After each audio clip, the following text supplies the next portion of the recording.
তো এখন চলে এসেছি হচ্ছে রাজেদের বাড়িতে। আজকে হলো রাজের বার্থডের আগের দিন। তো ওর ঘরটাকে ভালো মতো ডেকোরেশান করবো বলেই এসেছি। তো ও জানে না, আর ওর জন্য আমি সমস্ত কিছু গিফট আরে নিয়ে চলে এসেছি, কারণ কাল সকাল সকাল আসবো, তখন যদি না কিছু মনে থাকে তাই জন্য। আর কী কী গিফট দিচ্ছি না দিচ্ছি সবটাই তো ব্লগের মাধ্যমে দেখতে পাবে। তো আজকে ভাবছি এই ওয়ালেই মানে ডেকোরেশানটা করব। সববার এই ওয়ালেই ডেকোরেশান করি, তো এই ওয়ালেই ভাবছি করব। তো চলো সমস্ত কিছু জিনিস আরে নিয়ে চলে এসেছি। এই যে এর মধ্যেই সমস্ত কিছু আছে, বেলুন, রিবন, তারপরে ওই যে ঝিকঝাক কাগজ, সব কিছুই। তো চলো আর দেরি না করে তাড়াতাড়ি সাজানোটা শুরু করি। আর এখন বেজে গেছে হচ্ছে ওই 7:30 মতো। তো তাড়াতাড়ি করে আমাকে সাজাতে হবে। তো চলো ভিডিওটা দেখতে থাকো।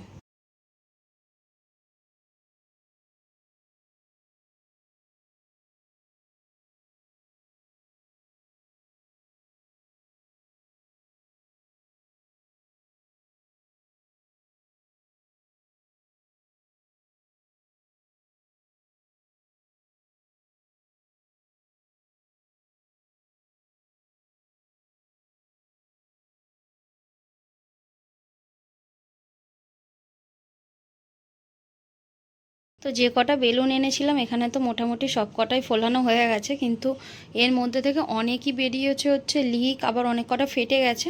ওই জন্য রিককে এখন পাঠিয়েছি হচ্ছে বেলুন আনতে। তো সাজানো তো আমাদের পুরো কমপ্লিট হয়ে গেছে।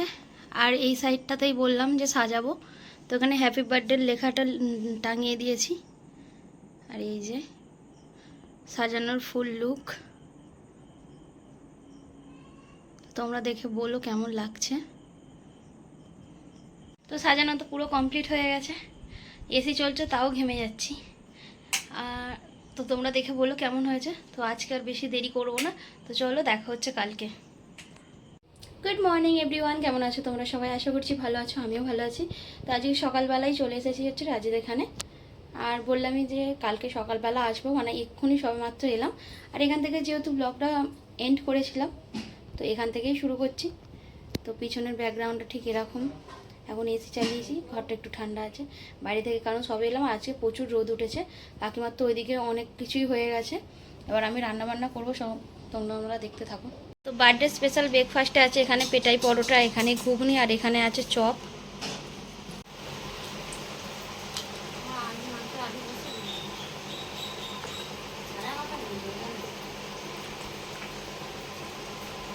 এবার কি শুধু ভাজাভুজি আর মাংস? ভাজাভুজি হয়ে গেছে। কাজ করছি গাইস, আই এম কাজ করি।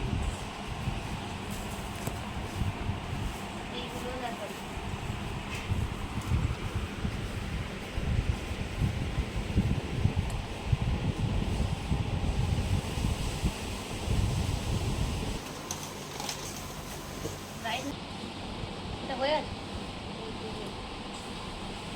এটা হয়ে গেছে।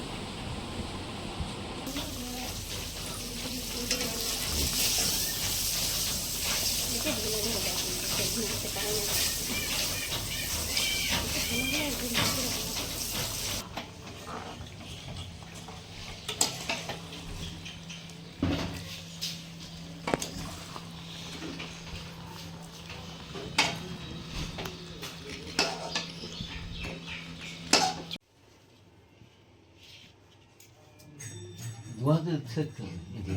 আর দাও না, দু হাতেই দাও, মাথায় বুলিয়ে বুকে বুলিয়ে দাও। তারপর একটু পায়েস ডালে দাও, একটু পায়েস এই ডালে চামচ করে বাটিটা নিয়ে যাও, নাহলে পড়বে টোপা।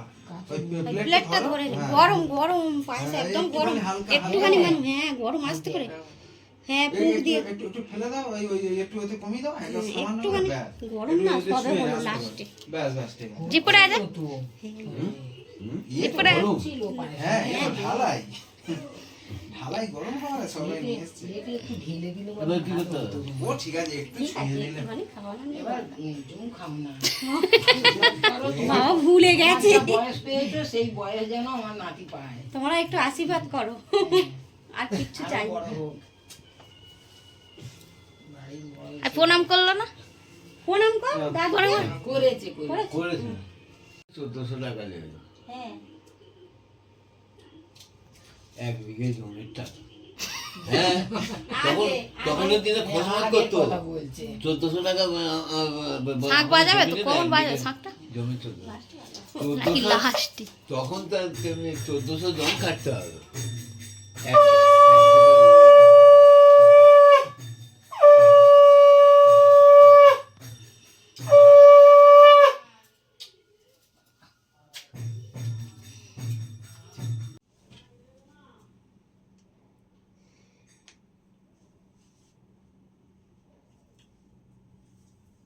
আমাদের মতো বয়স পাস বাবু, ভগবান কাছে আশা করি যেন আমরা যেরকম বয়স পাচ্ছি এইরকম বয়স পাও, বেঁচে থাকো মায়ের কোল জুড়ে।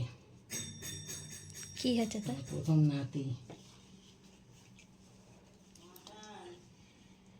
কিছু দিয়ে আসো না, দইয়ে ফোটা দেয়। দেয় কিন্তু ঘষা নেই। এই তো ঘষা দেখতে পাবনি, কই ওই তো আমি ঘষে রেখেছি, এই তো এ চুন। বাবা, এটা দেয় তো ওই আচ্ছা এই ওইটা ব্যাপারটা ওই নয়। ওতেই দেওয়া আছে, আমি তোমরা কোনো দেখতে পাবে, বুঝতে পারবে না। হ্যাঁ, আমি চোখে দেখতে পাই না, আমি বলি নখ। বাবা টাকা পয়সা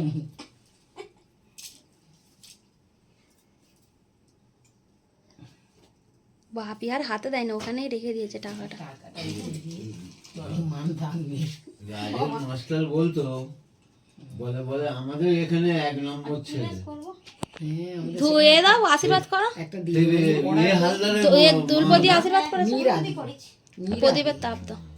সে বিকাশদের পুকুরের ওপারে বাড়ি না, হ্যাঁ, মাঝি হাঁটতে যেত সব। ওই তো ওইদিকে যা যাবে বলবে রাজের কাছে কোনো হাসতে হাসতে বলে, ওরা আজ কোথায় রে বাবু, বাবু বলতো, বলে আমার 1 নম্বর ছেলে, যতগুলো ছাত্র পড়ায় সব থেকে 1 তোমার নম্বর। আমাদের বানাতে তোমার, হ্যাঁ, আমি ডানাতেই দিয়েছি, ও, ঠিক আছে। ওই অনামিকা। না তার হাত তো না। এদিকে তো রান্নাবান্না সবটাই কমপ্লিট হয়ে গেছে, আর অর্ধেক মাংস তো এখন রান্না হয়েছে, আর অর্ধেক মাংস তো সন্ধেবেলা রান্না হবে। আর এই যে কাকিমা সবাইকে দেওয়ার জন্য তো এখানে পুরোপুরি মাংসটা ঘেঁটে নিচ্ছে।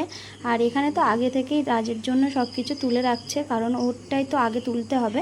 আর এখানে তো ঠাকুমা, দাদু, কাকু, তারপরে রিক খেতে বসে গেছে। রাজ এখন খাবে না, তাই জন্য তো ওরটা এখন বেড়ে রেখে দিয়েছে। তো ঠাকুমা, দাদু আরে সবাই খেয়ে উঠলে তারপর ও খাবে। আর রিকটা তো এখানে বসে বসে লজ্জা পাচ্ছিল ভিডিও করছিলাম বলে। কাকিমা তো ওই দিক থেকে তুলে আরে দিচ্ছিল, তারপরে আমি ভালোভাবে ওখানে গুছিয়ে দিয়েছি। আর আজকে তো এইগুলোই রান্না হয়েছিল, তো তোমাদের ক্লোজভাবে পরে একটু পরে দেখিয়ে দিচ্ছি। আর এখানে সব কিছু তুলে রেখে চাপা দিয়ে দিয়েছে, আর রাজও খেতে বসে গেছে সবাইয়ের খাওয়া হয়ে যেতে। চলো আজকে কী কী রান্না হয়েছে সবটাই তোমাদের বলি। এখানে ছিল 5 রকমের ভাজা, তারপরে ছিল হচ্ছে এখানে এগ ডেভিল, ছিল ভেজ ডাল, আর ছিল বড় দেখে একটা মাছের মাথা, এটা ছিল কাতলা মাছের মাথা, ছিল মাটন, আর ছিল পায়েস, চাটনি, পাঁপড়, আর ছিল স্যালাড, আর 2 রকমের মিষ্টি, ছিল দই।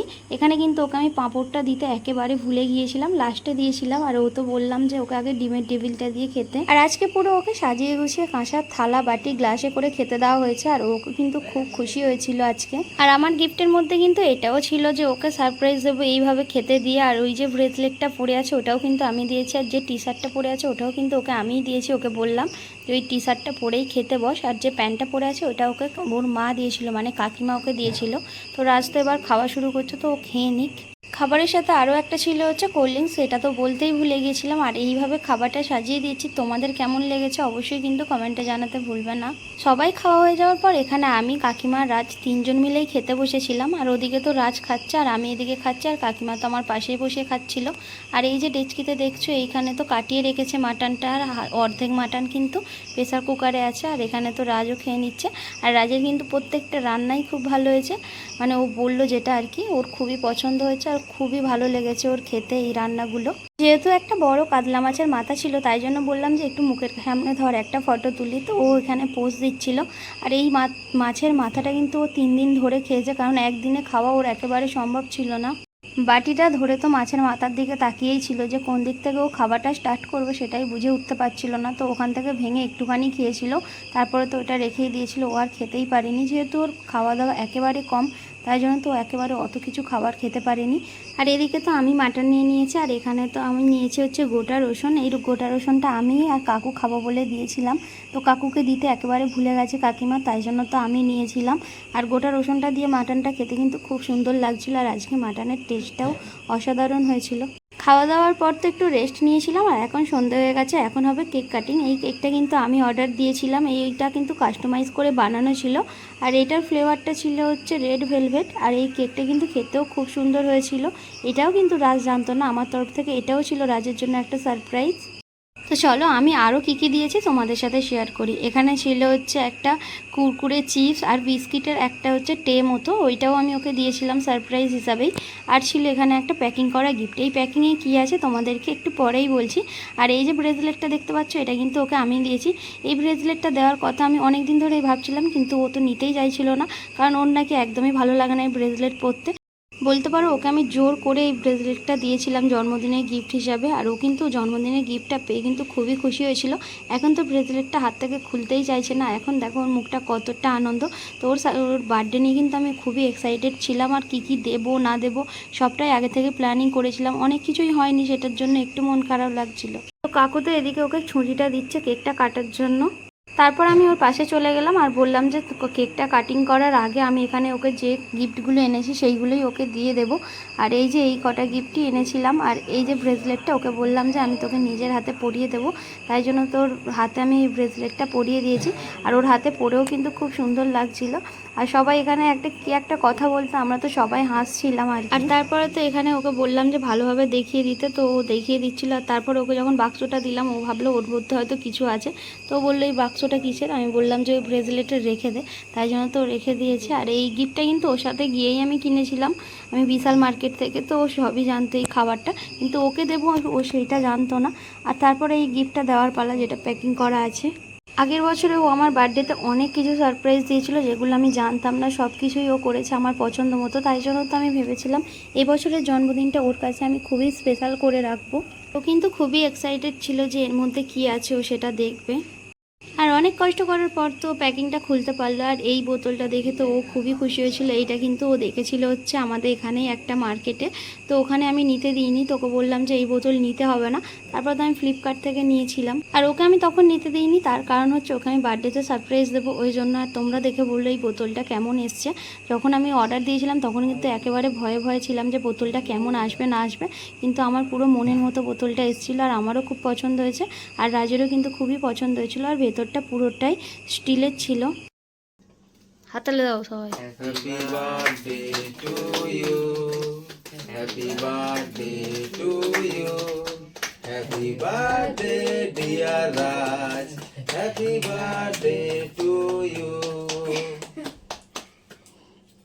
দাদুকে একটা কাট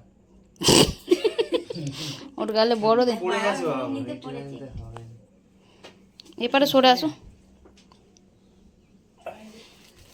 এইগুলো সেই কিরম এ টাইপের না, মানে একদম সেই ওটা ভেলভেট ভেলভেটটাই। হাতে একটু দাও মানে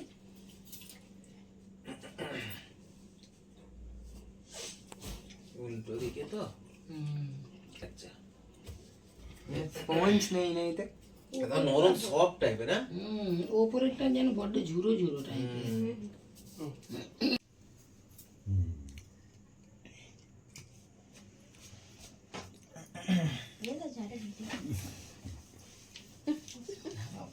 রাজ কেক কাটার পর সব কেকটা কিন্তু আমি সবাইকে পিস করে দিয়েছি সবাইকে দেওয়ার জন্য। কাকিমা তো ওখানে সবাইকে দিয়ে দিয়েছে, আর ঠাকুমা দাদু তো ওই ঘরে। এখানে আমি আর রাজ আর রিক ছিলাম তিনজন মিলে। আর এখানে আমি এক পিস কেক নিয়েছি খাবো বলে, আর এটা রিককে বলছিলাম যে তুই কি খাবি। রিক বলছিল ঠিক আছে রেখে দাও পরে খাবো। তারপরে বললাম ঠিক আছে আমি খেয়ে নিচ্ছি, তোকে আর খেতে হবে না। কেকটা খাওয়ার পর আমরা এখানে বসে গেছি লুডো খেলার জন্য। ভিডিওটা আর বেশি বড় করছি না, যারা যারা আজকে ভিডিওটা দেখলে তারা অবশ্যই জানিও ভিডিওটা কেমন লেগেছে। আর যারা রাজের থেকে বড় হও অবশ্যই রাজকে আশীর্বাদ করো, আর যারা রাজের থেকে ছোট হও রাজের তরফ থেকে অনেক অনেক ভালোবাসা জানাই তোমাদেরকে। তো তোমরা কেমন ভিডিও দেখতে চাও অবশ্যই কিন্তু কমেন্টে জানাতে ভুলো না। আজকে ভিডিওটা এই পর্যন্ত, ফিরছি নতুন একটা ভিডিও নিয়ে। Bye bye.